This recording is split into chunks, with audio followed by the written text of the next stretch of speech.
What's going on, guys?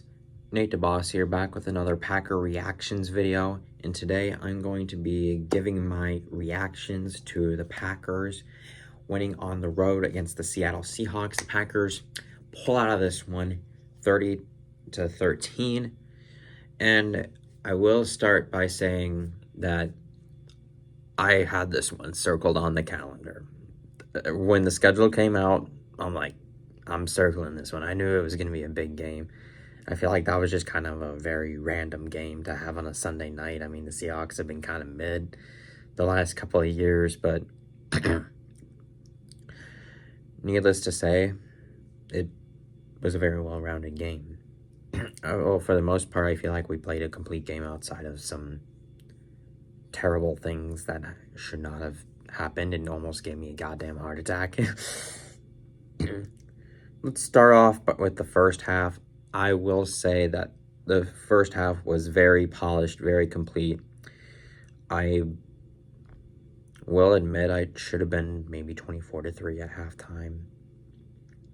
I think it was not the best clock management at the end of the first half by Matt LaFleur. I mean, you had 2 timeouts with like 30 seconds left. I'm like, why don't you just call the timeout? I think there's just a better chance of you getting a touchdown than Jordan Love's like, oh, I'm going to throw up a deep shot and pass interference. And Matt LaFleur is like, all right, I'm keeping my offense out on the field. There's 4 seconds left. I only have 1 timeout. I mean, 4 seconds is like time for like 1 play, and that's it. I'm like, no way. Is Matt LaFleur trying to pull a Dan Campbell out of his back pocket? Thankfully, he didn't, and we went into the half up 20-3. And it maybe could have been a little bit closer, but it was the defense that won us the game. I know the offense was kind of mid. I know the 4th down failure and the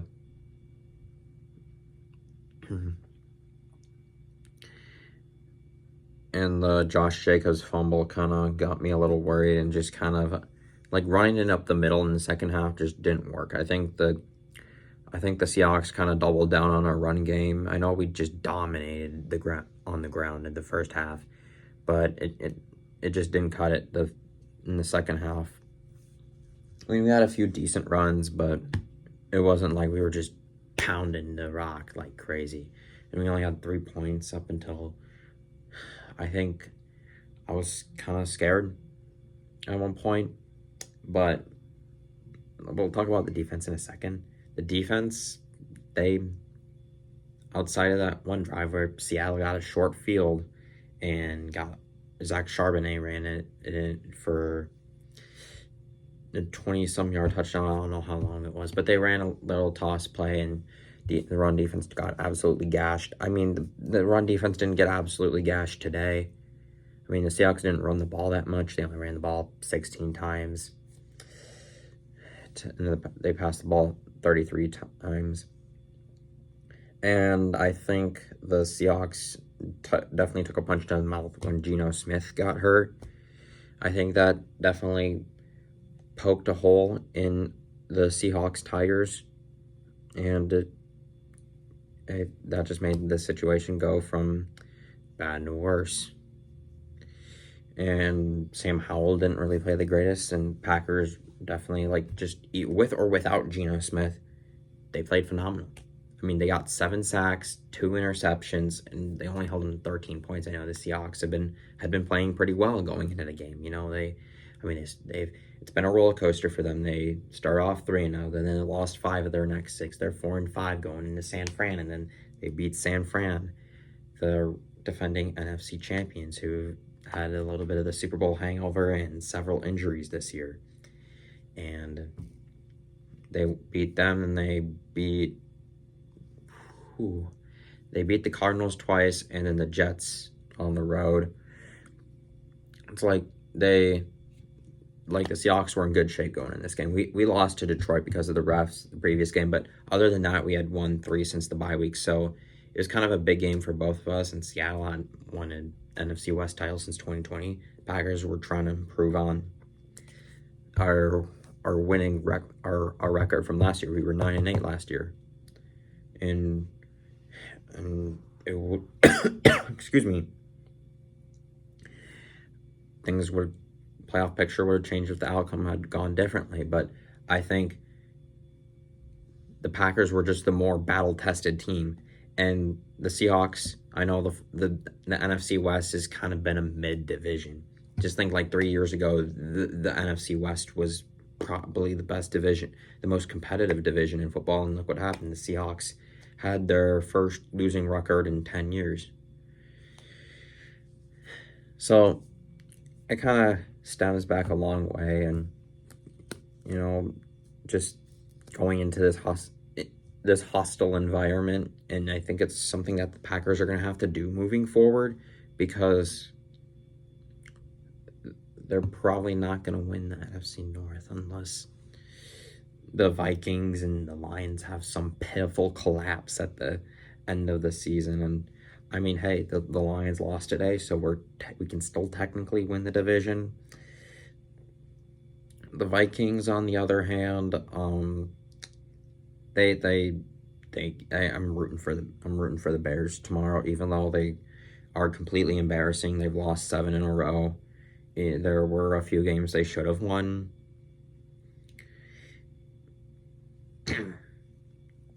But the Bears suck. So it would be bizarre if the Bears won, even though they're mathematically eliminated from playoff contention. And that's fine. But I'm really just hoping the Bears win, so we can still have a small, tiny little chance to win the division. I mean, Caleb Williams needs to be a hero the next 2 weeks to keep our chances, playoff chance. Well, our hopes at the NFC North title alive, I should say. And the fact that we lost to Lions twice, that doesn't really help either. But I think overall on the game, we've touched up on the main points. Nothing too spectacular. I mean, Jordan Love played a pretty good game. I mean, he threw only a very small amount of incompletions. He didn't throw some crazy balls into double coverage off his back foot. I know he manages the game pretty well. I mean, that's what he did today. He managed the game pretty well, and we got a pretty big win on the road. And I was really worried about this game going in because the Seahawks were on fire, but we're now 10-4, and we're in very good shape. Even though I don't want the Vikings to win from here on out, they play the Seahawks next, and so after doing a little bit of math, if the Seahawks lose or the Packers win next week, we're in the playoffs. But I think we're just going to count on us winning against the Saints. I mean, the Saints haven't really been the best team this year. I mean, they started off pretty good. I mean, they were 2-0, then they lost 7 in a row, fired their head coach. They had won 3 of their last 4 going into today. But then Darren Rizzi, I think that's the name of the interim head coach, he decides to pull a little Dan Campbell and go for the win, and that backfired. So the Saints' playoff hopes are starting to diminish, so I feel like I don't know if there's really any motivation from the Saints. Derek Carr's injured. Who knows if he's going to play the rest of the season. Alvin Kamara got banged up a little bit. Chris Olave's been injured for a long time. Rashid Shaheed, he's out for the year. I mean, the Saints have been banged up all season, and we got to take advantage of it 2 days before Christmas, and we got to go in and clinch a playoff berth. That's what we got to do. Because I want to be playing in the middle of January. Because wherever we go to, we're probably going to play. I don't want to play the Eagles, God forbid. Just because they have been red hot. But if we play the Lions again, I really think we can beat them. We just have to have the refs on our side and not do anything stupid. I feel like the Bucks. I feel like that would be a manageable game, even though they're 4-0 ever since the bye week. Even though they've had a pretty easy schedule, other than Chargers, which they absolutely shit on today. And then the NFC West, I mean, only God knows who's going to win that division.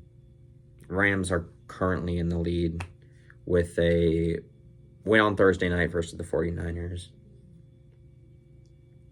So only God knows who's going to win that division. So we'll have to see what happens with those results.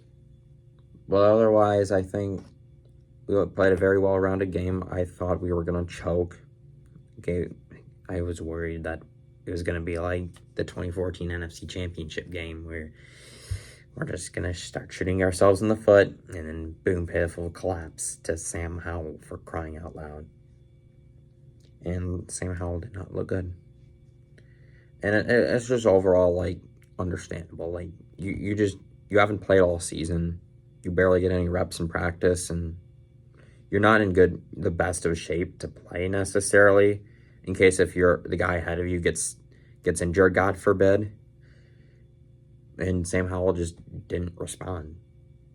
I mean, Sam Howell, I feel like if he was in the best position, he could probably succeed, but he just, especially, it happened with the Commanders last year. He just wasn't in the best position to succeed. I mean, Ron Rivera, I think it was Ron Rivera who was the head coach. He just didn't put him in the best position to succeed. He didn't have the right supporting cast around him necessarily. But when I look at the Commanders, they're twice as better as they were last year, even though they beat the Saints today. By stopping a 2-point conversion. I will admit I was rooting for the Saints after all today. All that aside, I mean, I definitely think we are in very, very, very good shape to make the playoffs, and hopefully we can do it next week. I just don't want to stress about it week 18, God forbid, because that's what I've stressed about the last 2 years. Those were the last 2 years where it all came down to a week 18 game. Win or go home. 1 year we didn't do it. The next year we did it. Some changes were made, and we did it and upset the Cowboys. And hell, I think if we didn't shoot ourselves in the foot against the 49ers, we probably would have made the Super Bowl. But all that aside, I think very well-rounded win. I'm starting to trust the defense. I mean, even though they had a backup quarterback for like a quarter and a half, they know what they're doing. Sometimes they get into the soft coverage bullshit, but I like how they're just powering the Seahawks offensive line. They just rammed them right into the ground. Now the defense is like starting to impress me, and hopefully this will be the right direction. And once we get Jair Alexander back, and hopefully Quay Walker's fine, and hopefully we can get healthy. I think we can get Luke Musgrave back, and we'll definitely be in very good shape. So we'll see how the injuries go and just the rest of the playoff picture, and we'll just see what happens. So, but overall, just very well-rounded win and feeling pretty good about it. So, anyways, guys, thank you guys for watching. Hope you guys enjoyed. Like and subscribe. Peace out. Go Pack Go.